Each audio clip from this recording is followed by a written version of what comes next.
Hello everyone, I have a quick tip if you want to save some money and cut the number of years to pay off your mortgage. You know, we were all barbecuing the other day and we looked at each other and we go, you know, we're probably saving about $40 on the same meal if we were to go out to eat. Now, if you were to do that once a week times 4 weeks in a month, you could save about 160 bucks, right? $160 a month. If you did that and applied that to your principal balance on your mortgage loan, it would save you approximately $53,000 on the term of your loan. So let's go through that again. So 40 bucks a week, times that by four weeks in a month, 160 bucks. Put it toward your principal balance.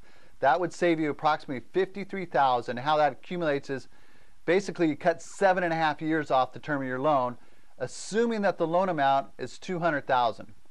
So anyway, just something to think about. If you need any help calculating that or any out with your loan right now, let us know.